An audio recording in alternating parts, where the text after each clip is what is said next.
Hello, Trauma Thrivers. I'm Lula Bents, for those of you that don't know me, therapist and founder at Trauma Thrivers. And today I just wanted to speak to you briefly about attachment theory, because attachment theory is so important in our trauma journey, knowing about it, and also knowing that we can either have disruptions in our early attachment, which is our bonding with our primary caregivers, or we can have later on trauma and traumatic events. Or if we're really unlucky, we have both of those, attachment type trauma and later traumas too in our life that compound that early rupture in attachment.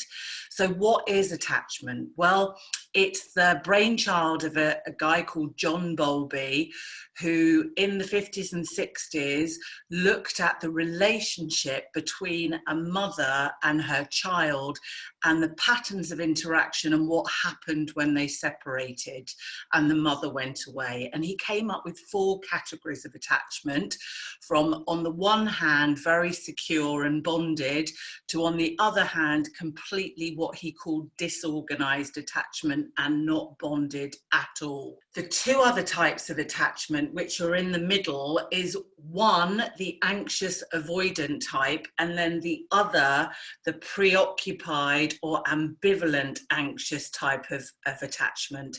So those are in the middle between the very secure and bonded or the totally disorganized attachment. So the totally disorganized attachment is the primary caregivers who are never there, who are not available, who might be using drugs or drinking or completely abusive. And those disorganized attachments, they're unpredictable, they don't know what's coming, they find relationships threatening, they find it hard to trust people, and they, in their adult life, they're kind of quite cut off on the one hand and then swinging to being overly clingy on the next. So that's a really difficult attachment schema to have. The anxious avoidants are, as the name suggests, very avoidant.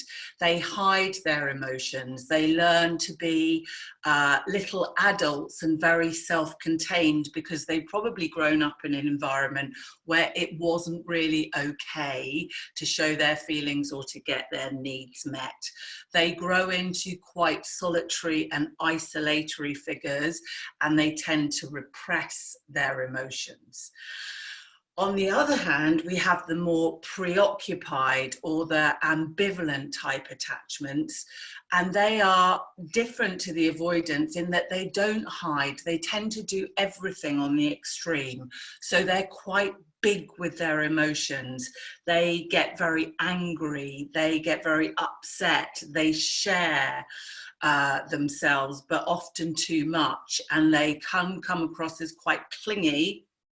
And as adults, they're desperate for a kind of sense of approval, and also they very often expect rejection.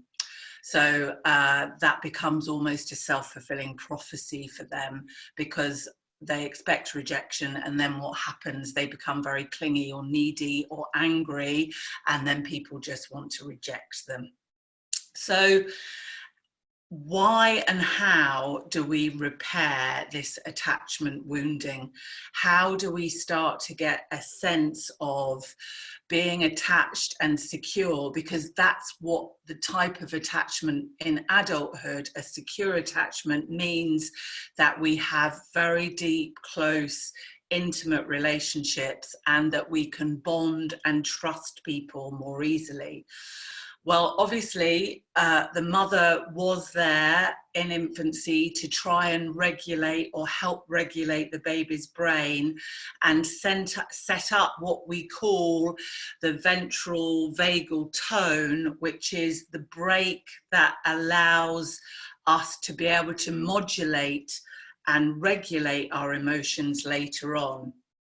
And when we are threatened or in danger in childhood and we go into fear, or we have a fight, flight, freeze response, that brake comes off, and the long term, we're not very good then at being able to regulate our emotional world.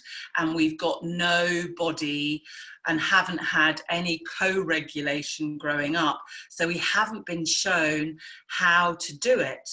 And sometimes we need another brain on brain to be able to help us regulate and modulate our what we call affect, which is our emotion, and bring us back into homeostasis.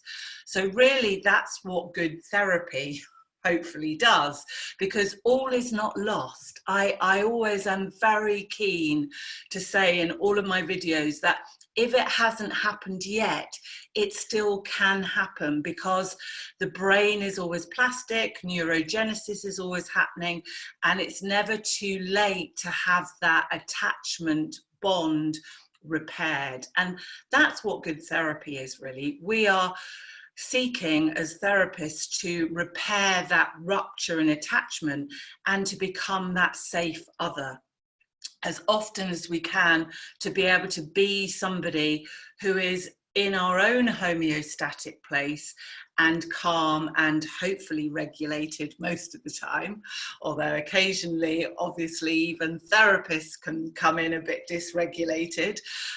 So that's what we offer in our healing, is to be that regulator for somebody else's emotions, to kind of brain on brain help them or show them the way. And you know, it's never too late to also get a coherent kind of narrative of our own life, and that means that we can integrate our networks and our neural networks and repair whatever has gone on before. There is a whole field called interpersonal neurobiology, which is the work a lot of Dan Siegel, and I would really recommend his work to you, those of you that haven't seen it.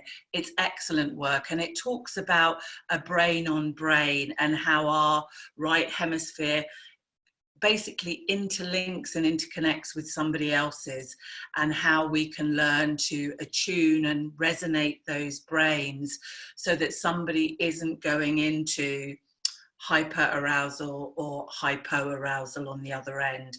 And that's something that I'm going to talk about in a later video. But just for now, I just wanted to finish by asking you, if you could think of today just one or two safe connections for you. Who do you know that is a good co-regulator? Who do you know that you can attune to, that you can go to with all of your feelings, who is there for you? Is there somebody in your life that you feel safe with and not threatened or judged by? And if there is, I'd just like you to think about that person for a moment, maybe to see them in your mind's eye and see their face, and maybe hear their voice speaking to you, and get a sense of do they have a smell about them even? Can you imagine their presence with you in the room?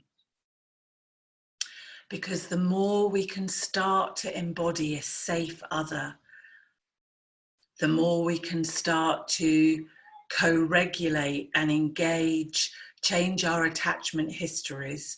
And I'm going to go into more on the next video about co-regulation and the polyvagal theory, and how that works, and how the social brain works, and that whole social engagement system, which is really important. So for now, I hope this video was helpful. There's more in the blog, there's more on the website. And if you haven't joined yet, please come along and join us at Trauma Thrivers. There's some great people in that group, and you'll learn an awful lot about trauma and yourself. But for now, bye-bye, and take care and stay safe. Thanks.